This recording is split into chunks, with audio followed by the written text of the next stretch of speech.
Nobody knows what they want. We say, yes, we think of what we want in vague terms: pleasure, money, wealth, love, fulfillment, personal development. But we don't know what we mean by all that. If a person really sits down to figure out, write a long essay, 20 pages, on your idea of heaven, it'll be a sorry production. You can see it already in medieval art, whether it's depictions of heaven and hell. Hell is always much better than heaven, although it's uncomfortable. It's a sadomasochistic orgy. Wowie, you know, hell is really rip-roaring, whereas all the saints in heaven are sitting, you know, very, very smug and demure, like they were in church. And you see also the multitudes of the saved. Instead of this writhing, wormy thing, you can see all their heads, which the artist has drawn to abbreviate them, just the tops of their heads in masses. They look like cobblestone street, flattened out. So, what has happened then is this, that our I is an illusion, it's an image, and it is no more ourself than an idol is the Godhead. But we say it can't be so because I feel I really exist. It isn't just an idea in my head, it's a feeling. I feel me. Well, what is it that you feel when you feel I? I'll tell you. What do you do when somebody says, pay attention? What is the difference between looking at something and taking a hard look at it? Or between hearing something and listening intently? What's the difference? What's the difference between waiting while something goes on and enduring it? Why?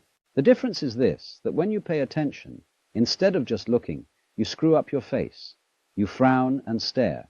That is a muscular activity around here. When you will, you grit your teeth or clench your fists. When you endure or control yourself, you pull yourself together physically, and therefore you get uptight. You hold your breath.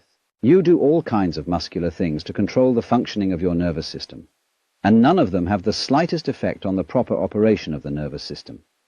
If you stare at things, you will rather fuzz the image than see them clearly. If you listen intently by concentrating on muscles around the ears, you will be so much attending to muscles here that you won't hear things properly, and you may get singing in the ears. If you tighten up with your body to pull yourself together, all you do is constrict yourself. I remember in school, I sat next to a boy who had great difficulty in learning to read. And what they always say to children is try. If you can't do something, you must try. So the boy tries, and what does he do? When he's trying to get out words, he grunts and groans as if he were lifting weights. And the teacher's impressed. The boy is really trying, gives him B for effort. All he's doing is grunt, has nothing to do with it. Now we all make this muscular straining with the thought that it's achieving psychological results, the sort of psychological results it's intended to achieve. Now all this amounts to is it's like you're taking off in a jet plane. You've got a mile down the runway, and the thing isn't up in the air yet, and you get nervous. So you start pulling at your seatbelt.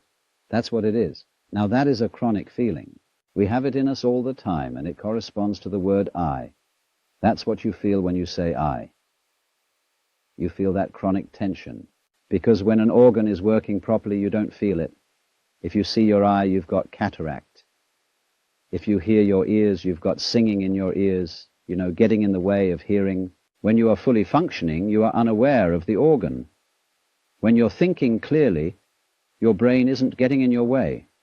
Actually, of course, you are seeing your eyes in the sense that everything you see out in front of you is a condition in the optic nerves at the back of the skull. That's where you're aware of all this. But you're not aware of the eye as the eye. I'm talking about the optical eye. So when we are aware of the ego I, we are aware of this chronic tension inside ourselves. And that's not us. It's a futile tension. So when we get the illusion, the image of ourselves, married to a futile tension, you've got an illusion married to a futility. And then you wonder why I can't do anything, why I feel in the face of all the problems of the world, impotent, and why I somehow cannot manage to transform I. Now here we get to the real problem, because we're always telling each other that we should be different. I'm not going to tell you that tonight. Why not? Because I know you can't be, nor can I. That may sound depressing, but I'll show you it isn't. It's very heartening. But everybody, you see, who is at all sensitive and awake to their own problems and human problems, is trying to change himself. We know we can't change the world unless we change ourselves. If we are all individually selfish, we're going to be collectively selfish. If we don't really love people and only pretend to, somehow we've got to find a way to love. After all, it's said in the Bible, "Thou shalt love the Lord thy God and your neighbor as yourself." You must love. Yeah, we all agree, sure. But we don't. In fact, one psychologist very smartly asked a patient, "With whom are you in love against?" And this is particularly becomes appalling when we enter into the realm of higher things, by which I mean spiritual development. Everybody these days is interested in spiritual development, and wisely, because we want to change our consciousness. Many people are well aware that this egocentric consciousness is a hallucination, and that they presume it's the function of religion to change it, because that's what the Zen Buddhists and yogis and all these people in the Orient are doing.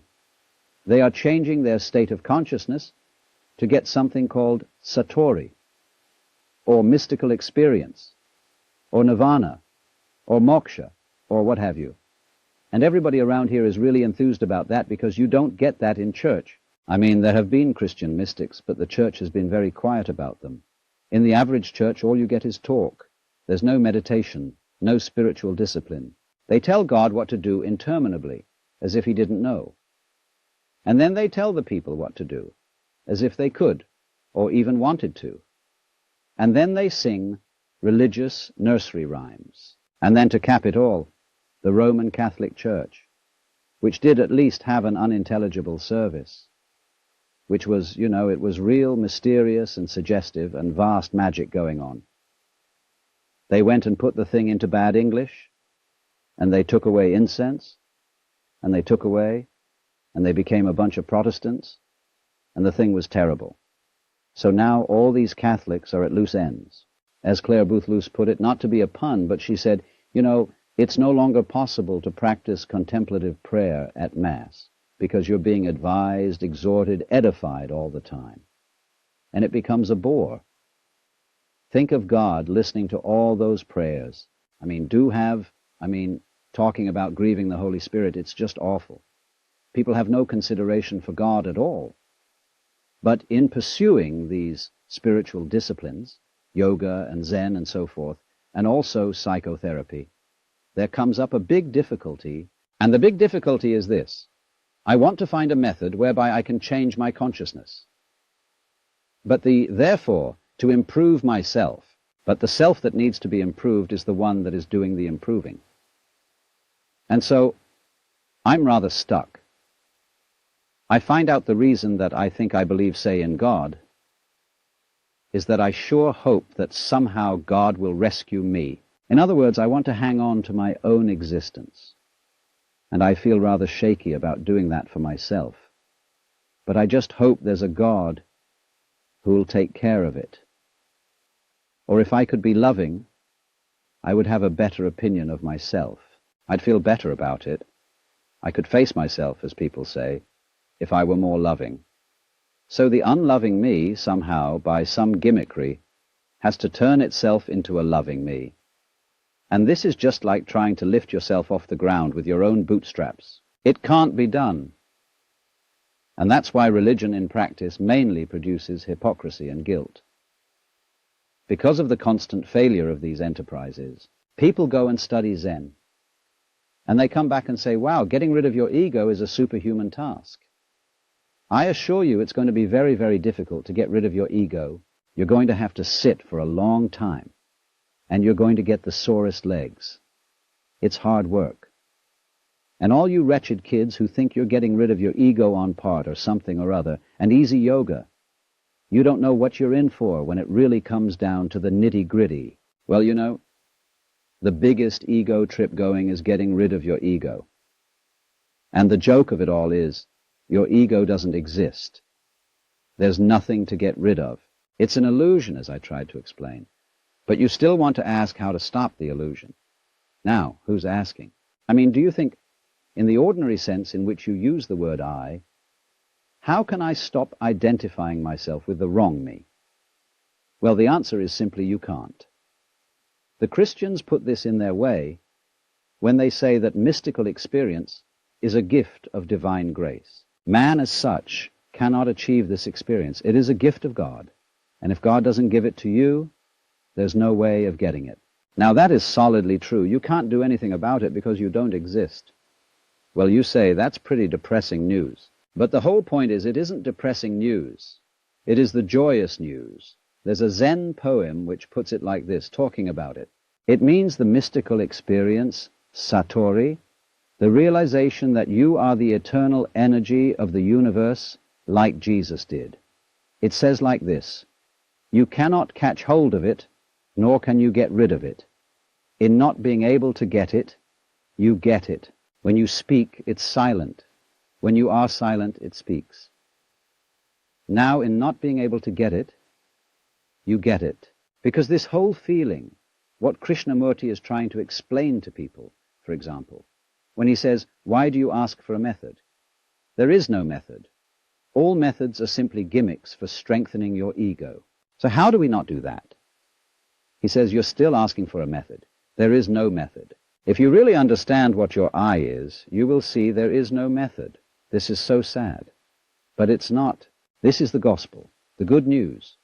Because if you cannot achieve it, if you cannot transform yourself, that means that the main obstacle to mystical vision has collapsed. That was you. What happens? You can't do anything about it. You're at your wit's end. What are you going to do? Commit suicide. Supposing you just put that off for a little while. Wait and see what happens. You can't control your thoughts. You can't control your feelings because there is no controller. You are your thoughts and your feelings. And they're running along, running along, running along. Just sit and watch them. Here they go. You're still breathing, aren't you? Still growing your hair? Still seeing and hearing? Are you doing that? I mean, is breathing something that you do? Do you see? I mean, do you organize the operations of your eyes and know exactly how to work those rods and cones in the retina? Do you do that? It's a happening, it happens. So you can feel all this happening. Your breathing is happening. Your thinking is happening. Your feeling is happening. Your hearing, your seeing. The clouds are happening across the sky. The sky is happening blue. The sun is happening shining. There it is. All this happening. And may I introduce you? This is yourself. This begins to be a vision of who you really are. And that's the way you function. You function by happening. That is to say, by spontaneous occurrence. And this is not a state of affairs that you should realize. I cannot possibly preach it to you, because the minute you start thinking, I should understand that, this is the stupid notion again of, I should bring it about when there is no you to bring it about. See, that's why I'm not preaching. You can only preach to egos. All I can do is to talk about what is. It amuses me to talk about what is, because it's wonderful. I love it. And therefore I like to talk. If I get paid for it, then I make my living. And sensible people get paid for doing what they enjoy doing. So this is not on a, you see, this is the whole approach here, is not to convert you, not to make you over, not to improve you, but for you to discover that if you really knew the way you are, things would be sane. But you see, you can't do that. You can't make that discovery, because you're in your own way. So long as you think, I'm I. So long as that hallucination blocks it, and the hallucination disappears only in the realization of its own futility. When at last you see you can't do it, you cannot make yourself over, you cannot really control your own mind. See, when we try to control the mind, a lot of yoga teachers try to get you to control your own mind, mainly to prove to you that you can't do it. There's nothing, a fool who persists in his folly will become wise. So what they do is they speed up the folly, and so you get concentrating. And you can have a certain amount of superficial and initial success by a process commonly called self-hypnosis. And you can think you're making progress. And a good teacher will let you go along that way for a while until he really throws you with one. Why are you concentrating? See, Buddhism works this way. Buddha said, if you suffer because you desire, and your desires are either unattainable or always being disappointed or something. So cut out desire. So those disciples went away, and they stamped on desire, jumped on desire, cut the throat of desire, and threw out desire. But then they came back, and Buddha said, but you are still desiring not to desire. And they wondered how to get rid of that.